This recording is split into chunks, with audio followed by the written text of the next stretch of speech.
We're talking about real life stories and how they've been successfully handled. So Roger, you have an example for us, don't you? Yeah, thanks Hannah. So this is one that is particularly relevant to functional medicine practitioners, particularly those wanting to start new into this field, to migrate from what they're doing in the NHS, say, and start a new business. So one way of attracting a patient list is to divert your NHS list into your new private functional medicine business, which is forbidden in terms of the NHS requirements, rules. There's also the ethics of it, so it's not something to be encouraged. And I had a particular patient that generally had a misunderstanding over that. There was some alternative treatment that would have been in the patient's best interest. Long story short, there was a complaint to NHS England over what was a misunderstanding about what the patient thought was a diversionary tactic into this doctor's new functional medicine practice. So the interesting thing about the NHS complaints procedure and the NHS England complaints procedure in particular is it's quite an interesting forum in terms of learning self-reflection. It's not primarily a disciplinary forum, whereas the GMC is very much a creature of statute, has a disciplinary focus, is there to ensure patient safety. This wasn't really so much a patient safety situation, but it does produce some fairly destructive allegations against the doctor, because the subtext of the NHS investigation is that you were seeking to divert a patient away from treatment that would be free at the point of delivery for your own pecuniary gain. I see. So, that's quite a destructive allegation to have made if you're a doctor, as you can understand. So our primary focus is to understand the issues and to assess the risks, but also to recognise that there's a human being in this process. As I was saying to you previously, one of the definitions of failure of a regulatory structure is that physicians, doctors leave the profession because of the way they're treated. So we're very conscious that if this is hanging over a doctor, if there's any issues that are likely to stick, as it were, then you address those and you move into mitigation mode. If there aren't, you do everything you can to exit that client at the earliest stage, because there's nothing more corrosive than having this procedure or the threat of the consequences of the procedure hanging over them for months at a time. So this particular case, we were able to draft, and I went out to see the doctor. I do that with all our people, and we have a back and forth, and we actually effectively form a little defence within the framework of the NHS England procedure. That went back, and highly unusually, after 5 weeks, a note came back to say that that was sufficient and that the case was closed and would go no further, which is an optimal result.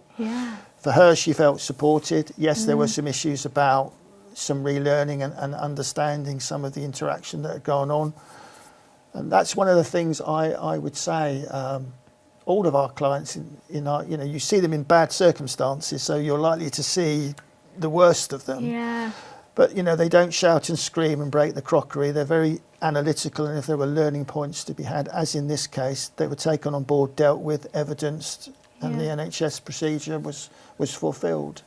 I think this is a real example of what we do.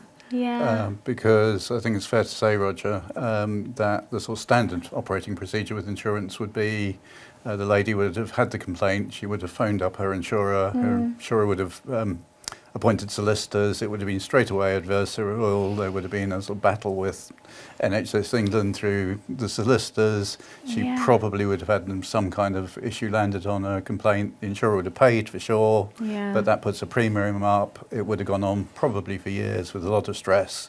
So we're very much about getting in with our customers, our clients, right at an early stage, helping them sort the issue out quickly and effectively and moving on. Yeah, and that is so important because, as you say, it could be so destructive for someone's career, couldn't it?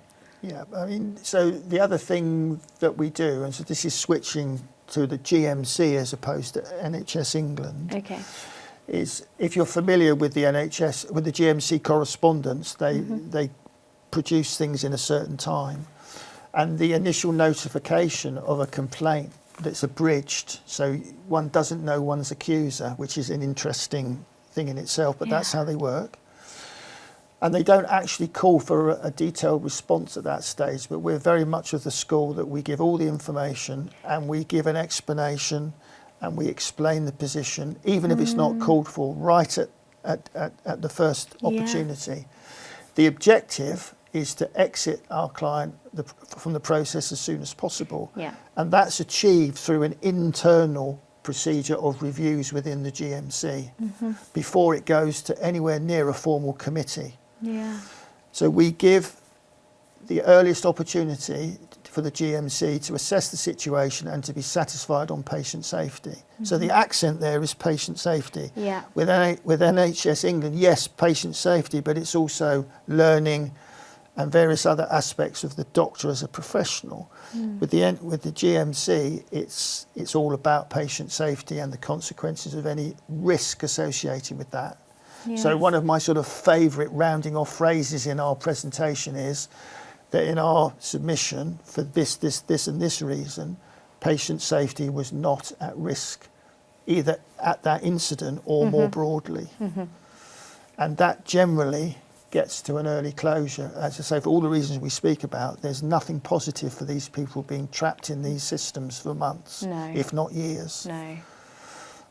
Never mind the prospect of having to face what then becomes a publicly reported process if you end up at the committee stage. That's incredibly stressful, isn't it? Yes, yeah. Well, Chris and I say we can't think, with the possible exception of civil aviation, that there's actually a more regulated profession that one can go into. That's really interesting. You know, you've got the GMC or the General Dental Council, you've got Royal Colleges, you've got NHS England as a broader regulator. Well, thank God they've got your support. Okay?